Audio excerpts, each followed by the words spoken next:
Today, Mayor Carmen Yulín Cruz made an emotional, desperate plea for help, saying she just wants to give her people a chance to survive. So I am asking the President of the United States to make sure somebody is in charge that is up to the task of saving lives. I will do what I never thought I was going to do. I am begging anyone that can hear us to save us from dying. If anybody out there is listening to us, we are dying, and you are killing us with the inefficiency and the bureaucracy. So I am done being polite. I am done being politically correct. I am mad as hell because my people's lives are at stake. And we are but one nation. We may be small, but we are huge in dignity and in our zealous for life. So I am asking the members of the press to send a Mayday call all over the world. We are dying here. Joining us now from San Juan is Mayor Carmen Yulín Cruz. Mayor, you and I have been talking together since the moments that this storm first hit 9 days ago, and your message, your request for a Mayday has gone out. But at the very moment you were uttering those words today, the President of the United States was repeating. He must have said it 5 or 6 times to reporters, talking about how well the recovery effort in Puerto Rico is going. Where is this disconnect between the federal government and you coming from? Well, I'm sure it's not only myself. It's the mayor of San Lorenzo, it's the mayor of Ponce, it's the mayor of Loíza, it's the mayor of almost any one of the 78 municipalities in San Juan. People have no food, no drinking water, no medical supplies, and people that are going to pick up the supplies from the different FEMA distribution centers are being told that there's none. Call on Monday and we'll see what we can do for you. This is how ridiculous this gets. FEMA is telling people that they have to register via internet or the phone. Well, hello, newsflash. We don't have internet, and most people don't have a phone connection.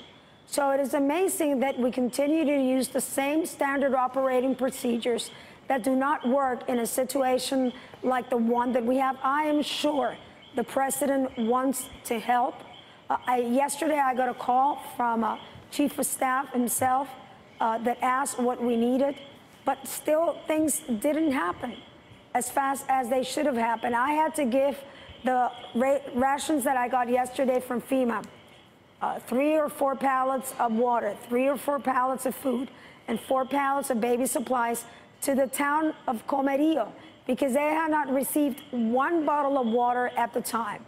So the plans are in place, but the reality does not go and does not fit to the plans that you have. So you have to do like the Marines. You adapt, you improvise, you overcome. And this situation of talking about the debt, who's going to pay the debt? Really?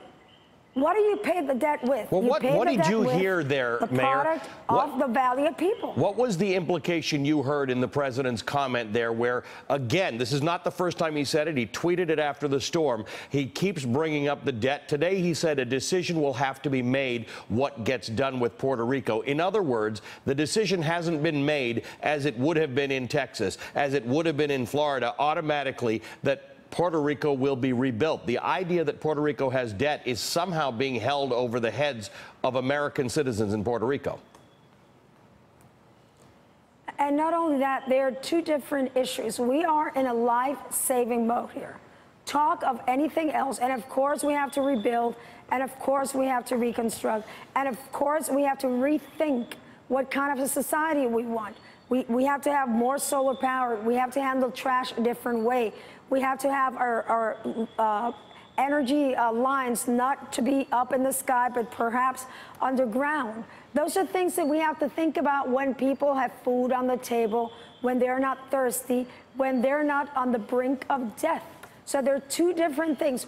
One is the debt, two are the people, and I am sure that President Trump is all about putting people first and putting debt second.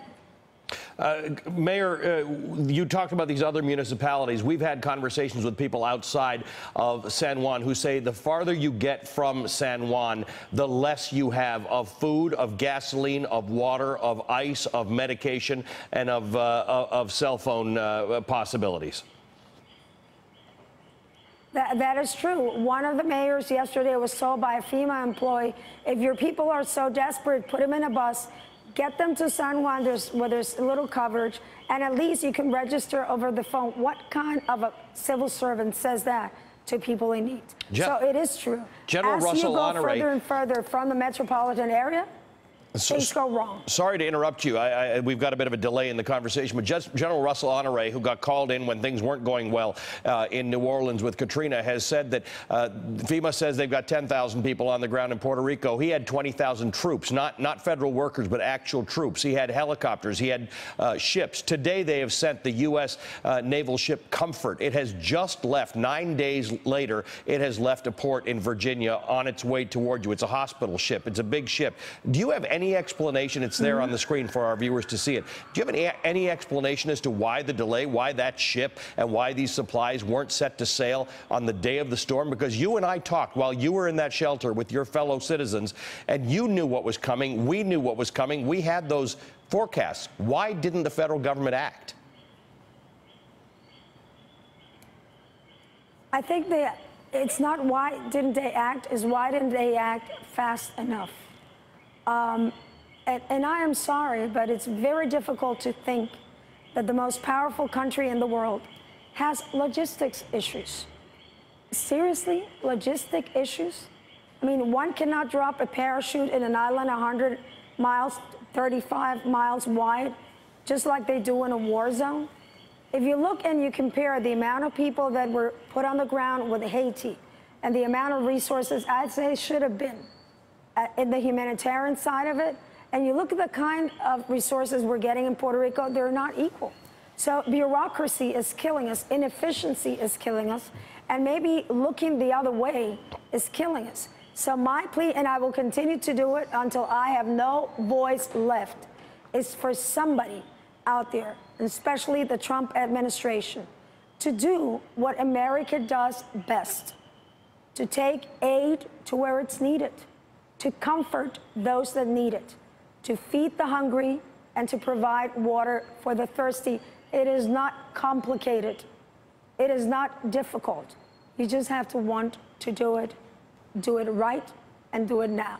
Hey there, I'm Chris Hayes from MSNBC. Thanks for watching MSNBC on YouTube. If you want to keep up to date with the videos we're putting out, you can click subscribe just below me, or click over on this list to see lots of other great videos.